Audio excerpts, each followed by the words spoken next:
जय हिंद एवरीवन। कैसे हैं आप सब? आई होप आप सभी अच्छे होंगे। बेटा आज हम अपना नेक्स्ट टॉपिक स्टार्ट करेंगे, पार्ट 14, जिसका शीर्षक है पुस्तक का मूल्य। ठीक है, क्या है शीर्षक? पुस्तक का मूल्य। अमेरिका के राष्ट्रपति अब्राहम लिंकन को पुस्तकें पढ़ने का बहुत शौक था। इस शौक के कारण उन्हें एक बार अपने शिक्षक से डांट भी खानी पड़ी। पाठ पढ़कर जानो। इस पाठ में आप क्या पढ़ोगे? अमेरिका के जो राष्ट्रपति थे अब्राहम लिंकन, उनके बचपन के बारे में इस पाठ में बताया गया है कि बचपन से ही उन्हें पुस्तकें पढ़ने का बहुत शौक था और एक बार इसी शौक के कारण उन्हें शिक्षक की डांट भी खानी पड़ी और किसी कारणवश वो पुस्तक उनसे खराब हो गई और शिक्षक ने उस पुस्तक का मूल्य कैसे लिया, पाठ पढ़कर जानते हैं। बहुत पहले की बात है। अमेरिका के एक गांव डियाना में टॉमस लिंकन नाम का एक मजदूर रहता था। अब्राहम उसी मजदूर के पुत्र थे। ये बहुत पुरानी बात है। एक बार अमेरिका के एक गांव, ठीक है, गांव का नाम क्या था? डियाना। डियाना में टॉमस लिंकन नाम का एक मजदूर रहता था और जो अब्राहम थे वो उन्हीं मजदूर के पुत्र थे। एक गरीब मजदूर की संतान होकर भी अब्राहम बहुत विद्या प्रेमी थे। उन्हें विद्या से बहुत प्रेम था। उन्हें पुस्तकें पढ़ने का शौक था। खोज खोज कर वे अच्छी अच्छी पुस्तकें पढ़ते थे। कभी बीमार पड़ जाते तो अपनी बहन से पुस्तकें पढ़वा कर सुनते थे। जो अब्राहम थे उन्हें पुस्तकें पढ़ना बहुत अच्छा लगता था। ठीक है, वो ढूंढ ढूंढ कर अच्छी अच्छी पुस्तकें पढ़ते थे और जब वो बीमार हो जाते थे तो क्या करते थे? अपनी बहन से पुस्तकें पढ़वा कर सुनते थे। उनकी बहन पुस्तक पढ़ती थी और वो सुनते थे। वे उपहार में रुपए पैसे के बजाय पुस्तकें लेना ही पसंद करते थे। जैसे कोई उन्हें उपहार देना चाहता था तो वो चाहते थे कि मुझे रुपए पैसे ना दिए जाए उपहार में, बल्कि पुस्तकें ही दे। एक दिन अब्राहम ने अपने शिक्षक के पास अमेरिका के प्रथम राष्ट्रपति जॉर्ज वाशिंगटन की जीवनी देखी। एक दिन क्या होता है कि अब्राहम अपने शिक्षक के पास एक पुस्तक देखते हैं जो अमेरिका के प्रथम राष्ट्रपति जिनका नाम क्या था? जॉर्ज वाशिंगटन, उनकी जीवनी देखी। उसने वह पुस्तक अपने शिक्षक से पढ़ने के लिए मांगी। तो अब्राहम ने जब वो पुस्तक अपने शिक्षक के पास देखी तो उन्होंने अपने अध्यापक से वो पुस्तक पढ़ने के लिए मांगी। शिक्षक सोच में पड़ गए, फिर कुछ सोचकर बोले, देखो अब्राहम, मैं किसी को अपनी पुस्तकें नहीं देता, लेकिन तुम्हारे पुस्तक प्रेम के कारण तुम्हें दे रहा हूँ। सावधानी से रखना, फटे नहीं न ही खोए। तो उनके शिक्षक ने क्या कहा कि अब्राहम देखो, मैं अपनी पुस्तकें किसी को नहीं देता हूँ, लेकिन तुम्हें पुस्तकें पढ़ना इतना अच्छा लगता है तो तुम्हारे इस प्रेम को देखकर ही मैं तुम्हें ये पुस्तक दे रहा हूँ। लेकिन इसे सावधानी से रखना, ये ना तो फटे और ना ही खोए। जी नहीं, फटना और खोना तो दूर, अगर दाग धब्बा भी लग जाए तो आप मुझे चाहे दो जो दंड दीजिए। तो अब्राहम क्या कहते हैं कि नहीं, फटना और खोना तो बहुत दूर की बात है, और यदि कहीं दाग धब्बा भी लग जाए तो आप मुझे जो भी दंड देना चाहे वो दे सकते हैं। यह पुस्तक मैं आपको बहुत जल्द लौटा दूंगा। अब्राहम ने जवाब दिया। वे पुस्तक लेकर प्रसन्नता से उछलते कूदते घर की ओर चल दिए।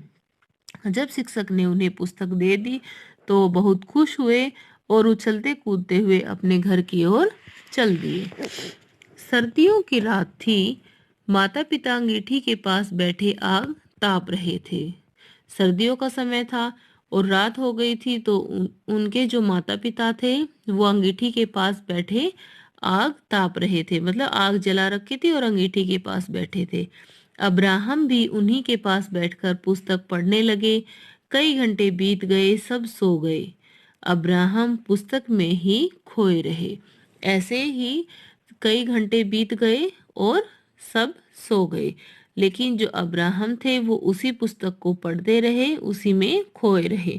बीच बीच में कई बार पिता की आंख खुली। उन्होंने अब्राहम से सो जाने के लिए कहा। वो किताब पढ़ रहे थे, बाकी उनके परिवार के सभी सदस्य सो गए थे। तो बीच बीच में जब भी उनके पिताजी की आंख खुली तो उन्होंने अब्राहम से कहा कि बेटा बहुत रात हो गई है, अब सो जाओ। अंत में पिता की डांट भी सुननी पड़ी।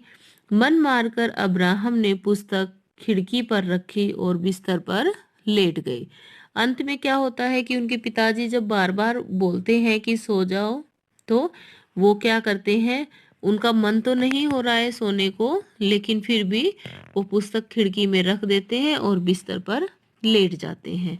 पढ़ी हुई बातों को सोचते सोचते न जाने कब उन्हें नींद आ गई, और जो जो बातें उन्होंने उस पुस्तक में पढ़ी, उन बातों को सोच सोच कर वो सोचते रहे और सोचते सोचते उन्हें नींद आ गई। सवेरे पुस्तक पढ़ने के विचार से वे सबसे पहले उठे और खिड़की के पास पहुंचे, क्योंकि उनके मन में तो क्या था कि मैं पुस्तक को जल्दी से पूरा पढ़ लूं। तो वो सुबह सबसे पहले उठते हैं और सोचते हैं कि मैं उठकर अब अपनी पुस्तक पढ़ लेता हूँ। जैसे ही वो खिड़की के पास पहुंचे, लेकिन वहां जो कुछ देखा उसे देखकर उनका दिल धक रह गया। लेकिन जब वो खिड़की के पास जाते हैं और जाकर जब खिड़की के पास देखते हैं तो उनका दिल धक रह गया, मतलब उन्हें बहुत गहरा धक्का लगा। रात को वर्षा हुई थी, पानी की बौछार से पुस्तक पूरी तरह गीली हो गई थी। क्या हुआ था ऐसा कि मतलब वो इतने परेशान हो गए।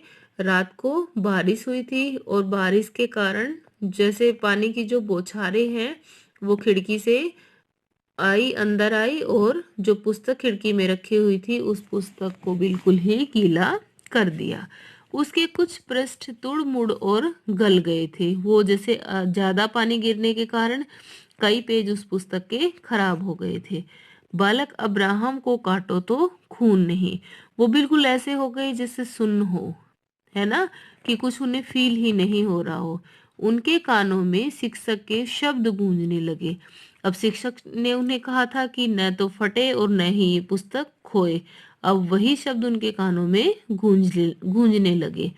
अब क्या उत्तर दूंगा मैं उन्हें, और सोचते हैं कि शिक्षक ने तो ऐसे ऐसे कहा था, अब मैं उन्हें क्या उत्तर दूंगा। परंतु बैठने से तो काम चलेगा नहीं। फिर वो खुद ही सोचते हैं कि बैठने से तो ऐसे काम नहीं चलने वाला है। अब्राहम उसी समय पुस्तक लेकर शिक्षक के पास पहुंचे, और वो उसी समय तुरंत शिक्षक के पास जाते हैं। उनकी आंखों में आंसू थे और वो रो रहे होते हैं, क्योंकि उनसे अध्यापक की पुस्तक खराब हो गई थी। ग्लानि से सिर झुका हुआ था, उनका सिर शर्म से झुका हुआ था, क्योंकि पुस्तक उनसे खराब हो गई थी। शिक्षक महोदय पुस्तक देखते ही बरस पड़े कि जैसे ही उन्होंने अपनी पुस्तक देखी कि ये खराब हो गई तो उन्हें बहुत ज्यादा गुस्सा आ गया, और वो बोले, आखिर तुमने लापरवाही से इतनी सुंदर और मूल्यवान पुस्तक नष्ट कर ही डाली, कि तुम इतने लापरवाह हो कि तुम्हारी लापरवाही के कारण इतनी सुंदर और इतनी मूल्यवान बहुत महंगी जो की पुस्तक थी वो खराब कर दी।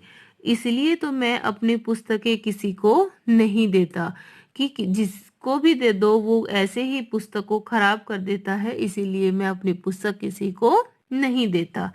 आंखें नीचे नीची किए हुए अब्राहम ने कहा, क्या कहूँ, पुस्तक मैंने खिड़की पर रख दी थी। अब वो उन्हें शर्म तो आ रही है, क्योंकि अध्यापक की पुस्तक उनसे खराब हो गई, लेकिन फिर भी अब्राहम कहते हैं कि क्या कहूँ, पुस्तक मैंने खिड़की में रख दी थी, रात को अचानक पानी बरसा और पुस्तक भीग गई। इस अपराध के लिए मैं दुखी हूँ, कि मुझसे जो ये अपराध हुआ है उस अपराध के लिए मैं बहुत दुखी हूँ, लेकिन मैं क्या करूँ। लज्जित या दुखी होने से काम नहीं चलेगा, तुम्हें मेरी पुस्तक की कीमत देनी होगी। मैं कोई लखपति नहीं हूँ, समझे। अध्यापक को गुस्सा आ जाता है और वो कहते हैं कि लज्जित होने से मतलब शर्म आपको आ रही है, शर्म आने से या दुखी होने से काम नहीं चलेगा। तुम्हें मेरी पुस्तक की कीमत देनी होगी, मेरी पुस्तक का मूल्य देना होगा। मैं कोई लखपति नहीं हूँ, समझे। और इस तरह से अध्यापक अब्राहम को डांटते हैं। लेकिन मेरे पास तो पैसे नहीं है, अब्राहम ने कहा।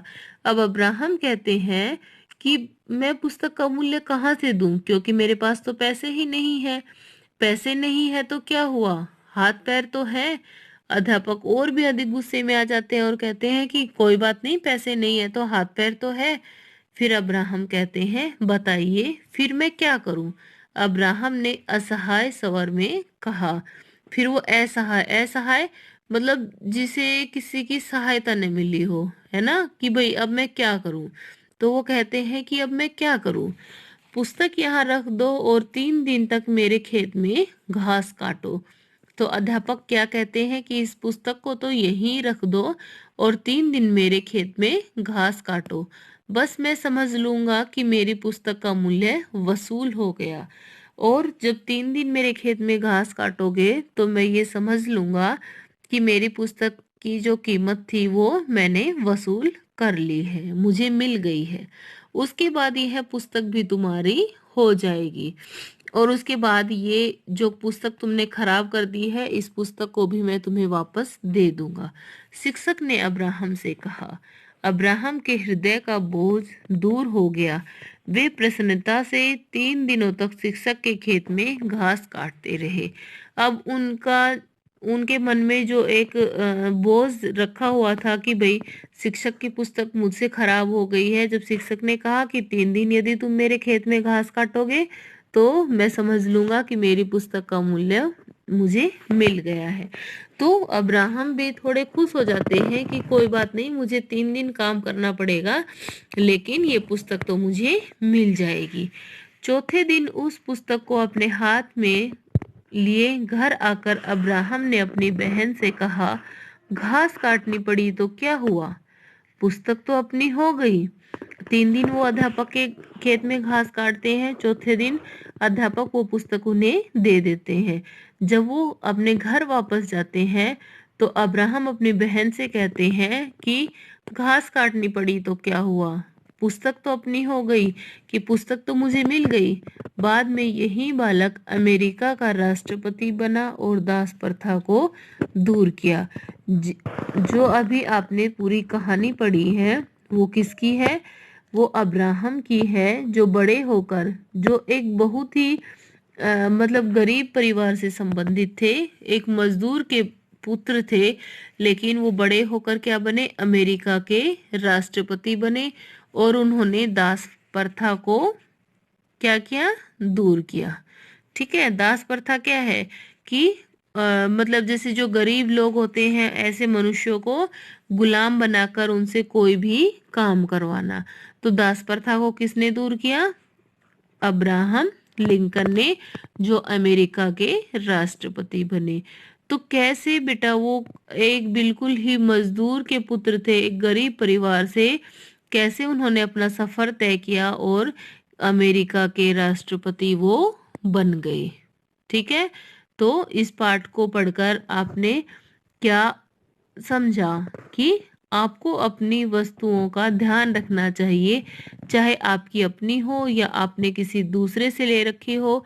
आप उसे सही स्थान पर रखें, अच्छे से उसकी देखभाल करें, अपने सामान को जहां सामान रखने का स्थान है उचित स्थान पर रखें। और जो गलती आपसे हो गई है आप अपनी गलती को स्वीकार करें। ठीक है, जैसे अब्राहम से क्या गलती हुई थी कि पुस्तक उन्होंने जानबूझकर तो नहीं खराब की थी, लेकिन गलती से हो गई थी, तो उन्होंने अपनी गलती को स्वीकार किया और अध्यापक ने उन्हें दंड दिया कि भाई 3 दिन तक आपको मेरे खेत में घास काटनी पड़ेगी। उन्होंने उसे उस बात को स्वीकार किया कि मैं 3 दिन तक आपके खेत में घास काटूंगा। ठीक है, तो इस पाठ को पढ़कर आपने यही सीखा हो, ये आप यही सीखेंगे कि हमें अपनी वस्तुओं का ध्यान रखना चाहिए, उन्हें सही स्थान पर रखना चाहिए, और हमसे जो भी गलती हो जाती है हमें अपनी गलती को स्वीकार करके उस गलती को सुधारना चाहिए। आई होप ये चैप्टर आप सभी को अच्छे से समझ आ गया होगा। फिर भी किसी को कोई डाउट है तो वो पूछ सकता है।